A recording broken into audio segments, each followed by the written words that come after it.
is happening? Jamil? Here again. Hey, Ron, how are you, bro? I'm fantastic, brother. How about yourself? Doing good, man. Welcome to the moon. Man, take me there. Yeah. Well, bro, you're in a spaceship yourself, and I want to talk all about that. I want to talk about your experience with us, but of course, this podcast is truly about the reality of what it looks like to get started in this business. I want to hear from you with respect to where did you come from? How did you find this crazy niche of wholesale real estate? What's your experience with it been since getting involved? And what's next, right? And this is all about you. So I like to talk less, even though that's not my normal style. I like to talk less in these podcasts because we want to know you. We want to know everything about you. So with that said, brother, welcome to the Moon. Can you begin by sharing a little bit about you? Give us your credentials. Where are you located? And we'll start there. Sure, Jamil. I appreciate the opportunity to be on here. A little bit about me. My name is Ron Brown. I'm located here in Jackson, Mississippi. Well, actually, originally Mississippi. But I have actually not brand new to wholesaling. What I am brand new to is systematizing everything. Hey, it's a big difference, right? There's a huge difference between wholesale hustling and systematically creating a business. I'm so happy you said that. Exactly. Even so I'm not new. So the wholesale business, buying, fixing, flipping, I've done a few of those as well. Where so I'm always on, the internet, looking at different, you guys pops up, so I didn't started all the way back when, what's his name? The guy out of Florida that everybody probably started. He's an old OG in the real estate. Ron LeGrand or Carlton Sheen? Yeah, Ron LeGrand. Bro, I was legitimately with Ron LeGrand last weekend. Really? Wow. Okay. And he's an OG, like OG. Ron LeGrand is like, he's like look at that. Oh man, that's him, the Godfather. We're actually shooting an ad where Ron calls me up because they call me the Godfather. Yeah, but it's not real, right? I've been in it for 20 years, but Ron's been in it for like 100. And so Ron calls me in this ad saying he wants me to stop using the term Godfather. It's funny. It's just he licensed it to me in the end of the ad. It's fun. It was wild, man, connecting with Ron. So you got started with Ron LeGrand, bro. Tell me about that. Yeah. Well, I bought this course, and when you're getting started in this business, if you got so many different strategies that you can go.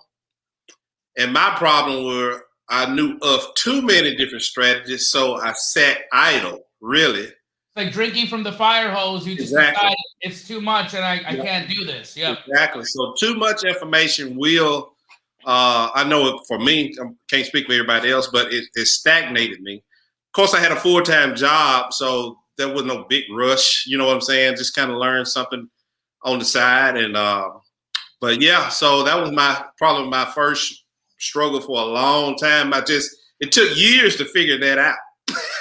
That, if you got all these different strategies running through your head, from trust, all these kind of, put stuff in trust, you got all this stuff in your head and you just like, okay, what I do? So you guys made me focus on the main thing, which is lead generation, whether or not you pay for it or you call somebody, realtor referrals, other wholesalers.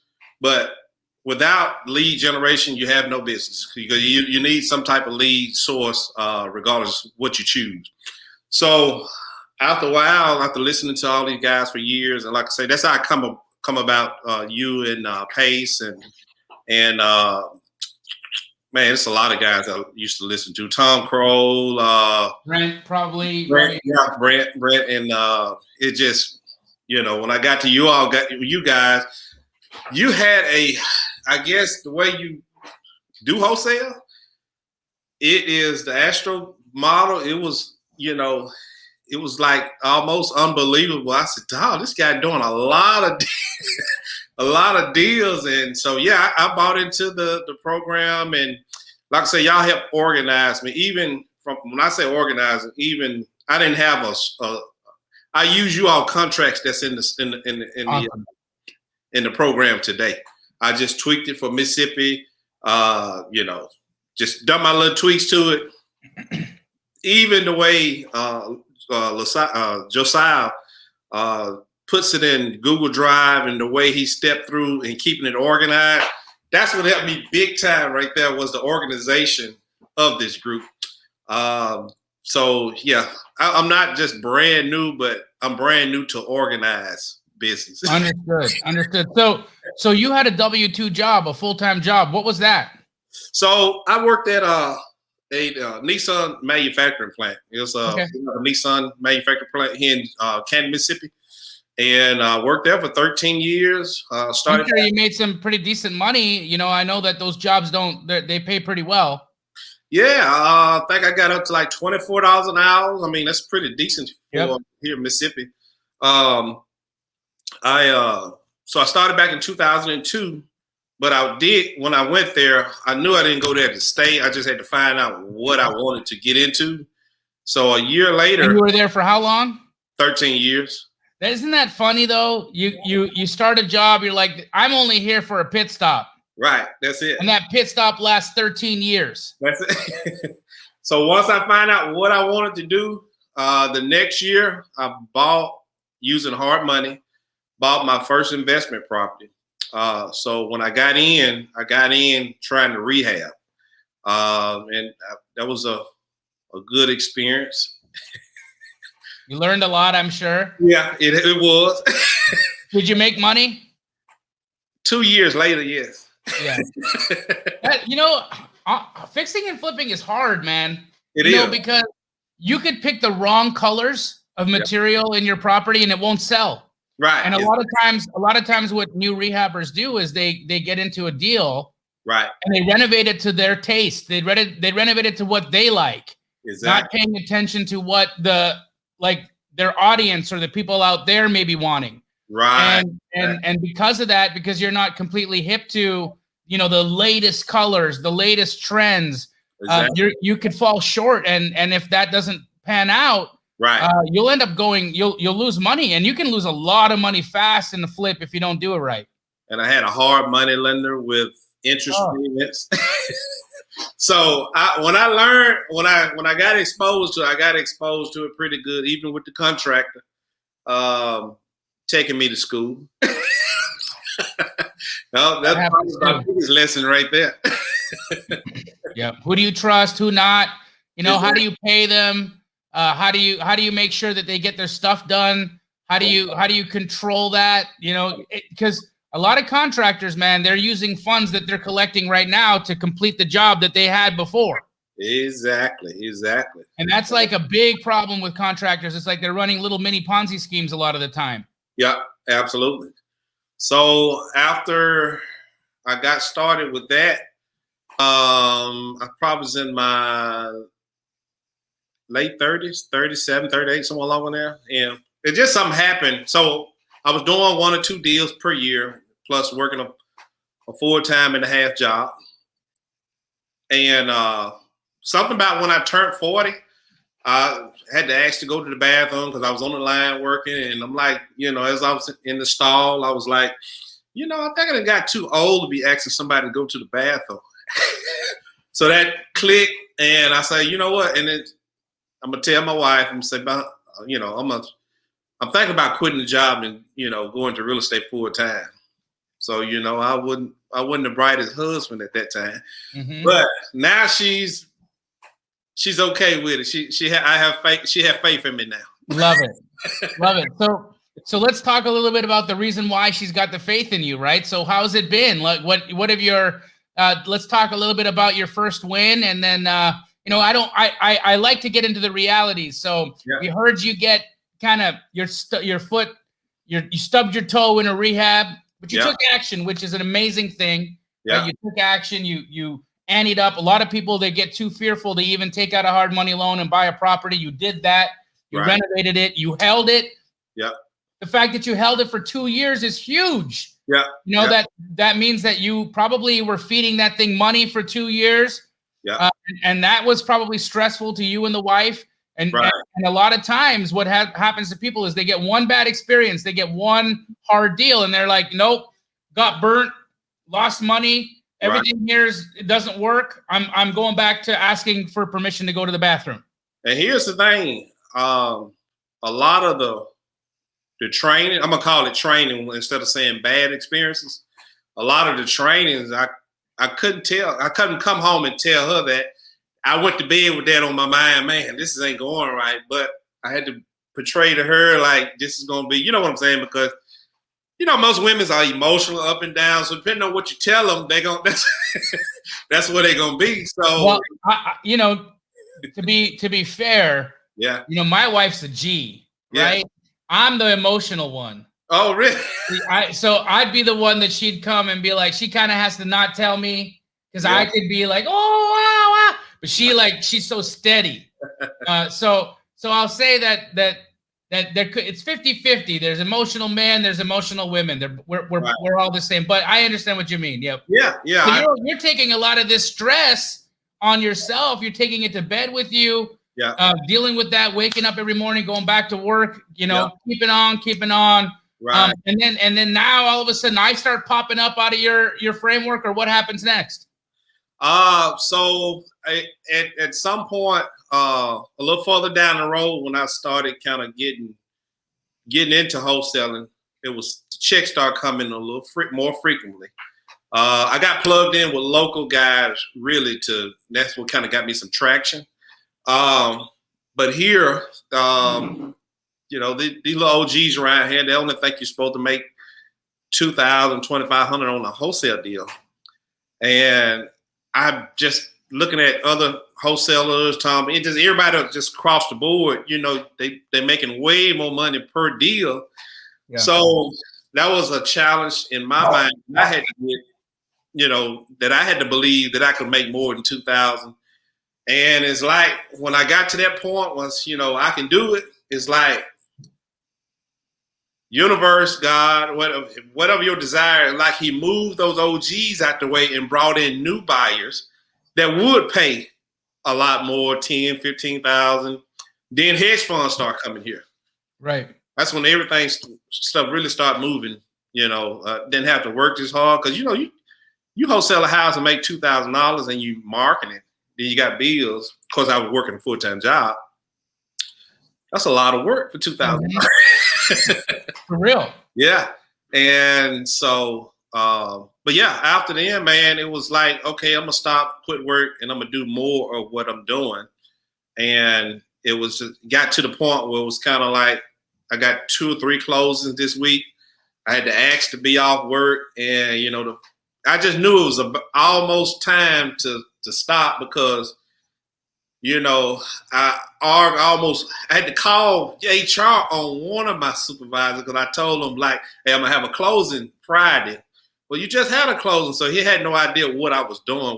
They were thinking I was just traditionally buying a house. Okay. But I was, buying houses for a living, a part-time living. Yeah. So it got to the point where I needed to be off, a lot more than, the company would allow me. So I thought, I told my supervisor's name was Mr. Willie. So we got into a little beef. He told me, all right, well, go ahead. I told him I'll be back. I just need to go. So it was a fix and flip deal. And I came back to work that day.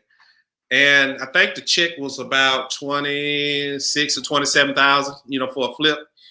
So I went to his desk and I told him, Willie, I know I don't normally act like the way I did, but I had to get off because I had to go sign the close. But this is the reason I I took off, and he wore glasses, so he got the check. I knew something was going on that you didn't. You ain't never act like this. So I let him know that I know it ain't gonna be long because the company rules, and then what I need to do and what I'm doing, it was gonna collide one day, and I was gonna, get myself fired. So eventually, so the next year after that incident, I ended up pulling the plug, and actually that was the end of 2015. 2016, I went full time. Amazing. I went full time. Full-time wholesaling, full-time real estate investor. Yeah. Systematic real estate investor to boot, right? So you got your systems in place. So Yeah. what does it look like for you today? Like, what's your business like? What are your average closings? How often are you getting deals done? So 3 to 4 deals is a low month for me, but hey, I'm selling the hedge fund, so we are making 20, 25, sometimes 30 some thousand because we're selling to I'm selling to hedge fund. So on a good month, or my ideal month is to get up to 8 to 10 per month. So I know I'm about to have a team. I also increased my marketing from 3,000 a month because I do a lot of direct mail. And I also do a lot of the texting as well too. But I found that the direct mail it costs a lot more, but they still work. Yeah. Because in different markets, it's going to be better, right? So down where you are in Canton, Mississippi, that's absolutely the case. Yeah. Direct mail still kills it over there. In fact, I'd go so far as to say it might even be better than text messaging for that specific niche market. Right. And mainly because, the people here are kind of more scam conscious. Yeah. So with the postcard, they got a website and all that to go to, to kind of verify, and then, it's the reason I know it still works because sometimes I get a card when the seller, I have a card that I sent 4 years ago. People take them things and stick it on their refrigerator. They're not ready then, but I have, and the reason I know it, another reason I don't even send yellow letters out anymore. But a lady 2 years ago showed me a yellow letter that I sent her, a few years ago, and I haven't done a yellow letters in marketing in a long time. But yeah, so that's where I'm at. I'm gonna say consistently 3 to 4 deals per month. Awesome. Looking to scale that up to 8 to 10. Have you found any good connections through like the referral networks that we teach about through wholesalers and real estate agents as well? Have you been able to increase your deal volume that way? Realtor wise, I have. Yeah, realtors, and I also do refer program with attorneys. That's probably my biggest. So the returnees right now, they're up versus the realtors because, of course, the realtors won't try to get the highest price for the seller. Sure. However, I haven't tried splitting a deal with them. I think that will definitely shift stuff. Yeah. Different strategies for different situations and different markets, but it's amazing. So you're a really inspirational person for a guy that's in a W-2 job that's got the golden handcuffs, making good money, living a lifestyle that is paid for by their job. Yeah. But really, just as a human being, having a hard time with the whole concept of being an employee, right? Yeah. Not everybody is built for a job. There's different temperaments, there's different personality types, and some people thrive in organization and structure and having a boss and like knowing what they're supposed to do every day. And some people, that would make them crazy to have to be tethered, to have to be confined and be told what to do. Right. And so for, and that's a real thing, right? It's a real thing. And I'm not going to say that one thing is better than the other. It's just different. Right. There's different people, right? You can climb the corporate ladder and make $20 million a year as a high level CEO. Right. Just because you have a job doesn't mean that you're going to be broke. Right. There's so many levels to this, and you can be at the top of your game in the corporate world, and you can be in the top of the game as an entrepreneur. Right. But because we're talking to entrepreneurs on this show. Right. What would you say would be a piece of advice that you could give to somebody that's got a W-2 job that is sitting there wanting something more for their life and had to go and ask to use the bathroom? Yeah. Well, first thing I'm going to tell you, don't quit to do something new. If you're going to get into real estate, you can get into it with a job. Because, the stress level, especially if you're married and you're the breadwinner, so to speak, you don't want to scare your spouse. For sure. And your kids, and that's hard. All of a sudden they're like, Dad's gone crazy. He quit his job and he's hanging out in the computer room all day long, and he's nuts. You got, everybody have emotions, everybody have certain faith levels. So I wouldn't quit my job until you're doing more on the side to get you to that comfort level to quit. Like I say, I didn't quit to start anything new. I quit to do more of what I was doing back in 2003. Well, that's when I started it. That's huge. You didn't quit. I want to repeat that. He didn't quit to start something new, guys. He quit to do more of what was already working for him. Right. And how much did you have saved up? Like, what was your nest egg, your cushion that you kept before you said it was time to, have that conversation and be honest with your employer and let them know that you saw a collision coming?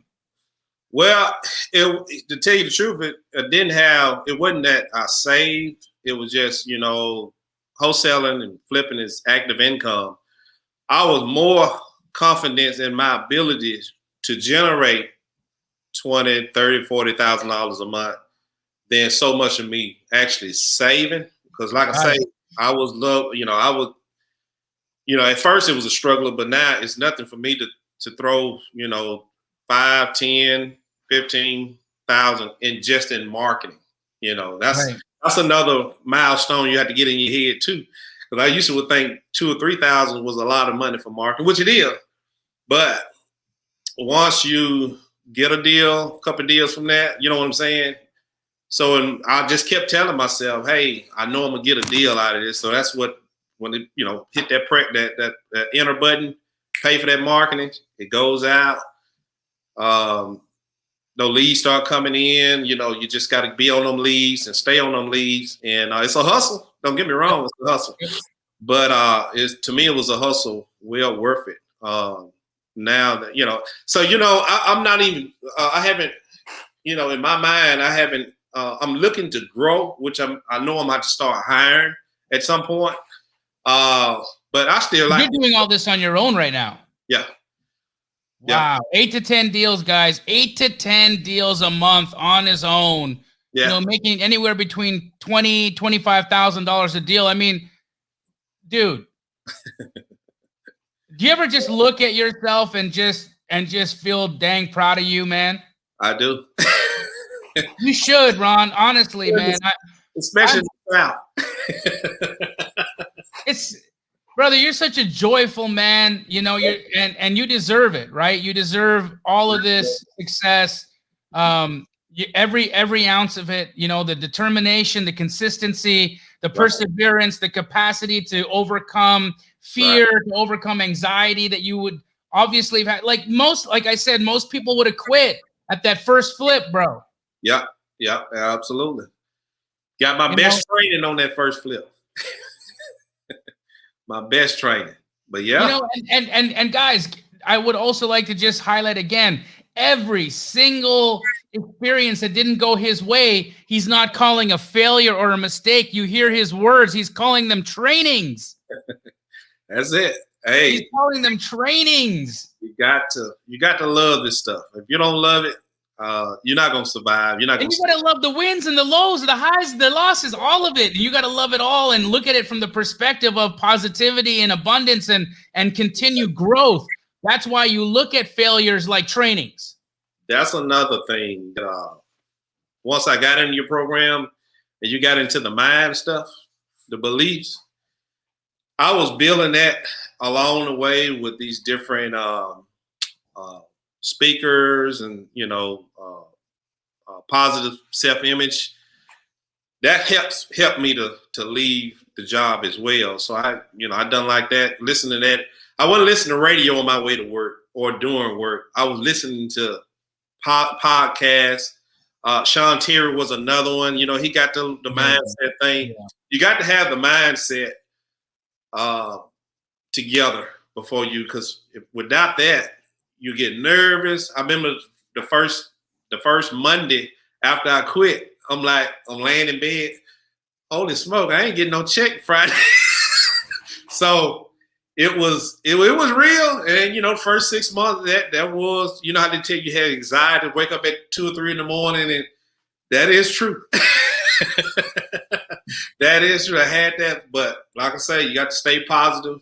Got to love helping other people out of sticky situation because that's what we do. I don't know if everybody knows, but a wholesaler, and so when somebody tell me, ask me, can I reduce my price? He said, I'm just pushing paper. I said, I thought about this. I said, you know what? Wholesalers, especially if you're a wholesaler and then you had the means to close on it, rehab it, we put a lot of people to work. Mm-hmm. We put the direct mail company to work.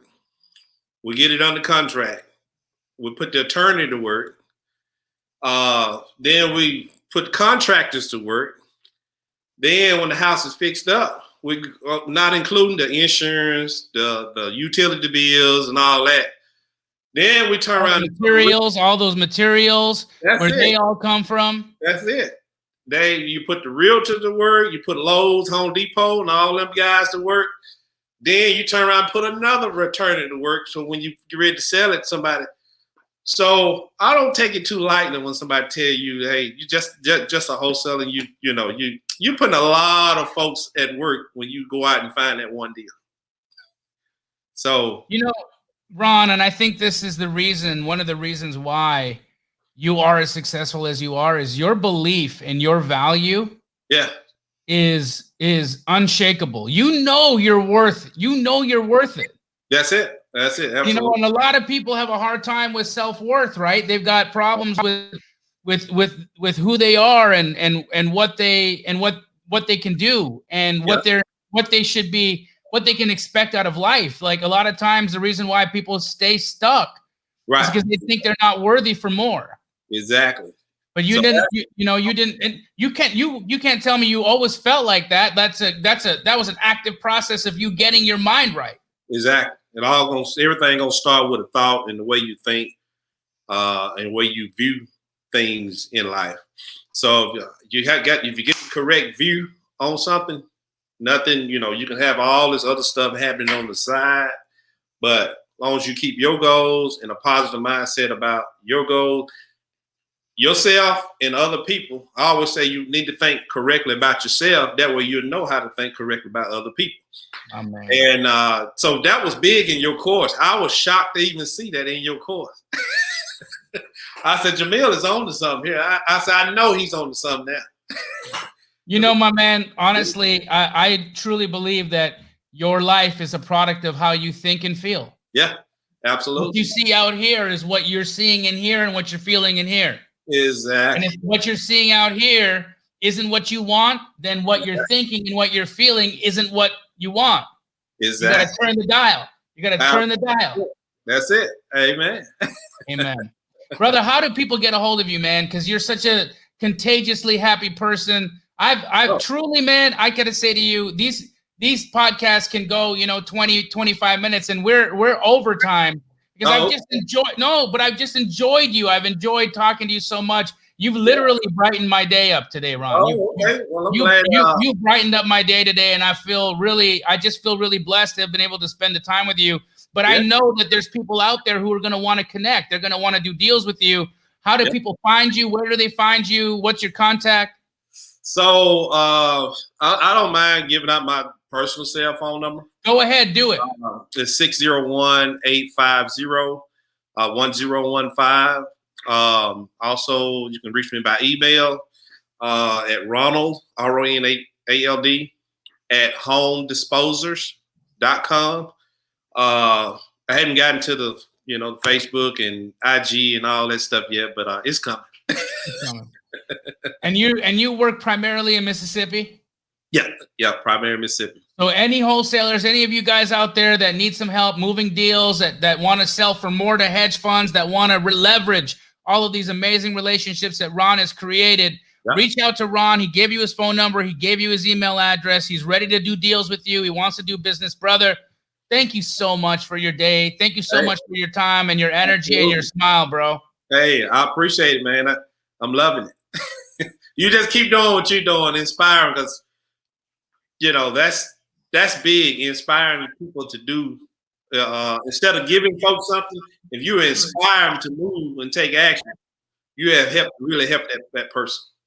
Brother, thank you for that. Thank you for that. I appreciate you, man, and I'll see you on the moon, homie. All right, thank you. Yeah, let's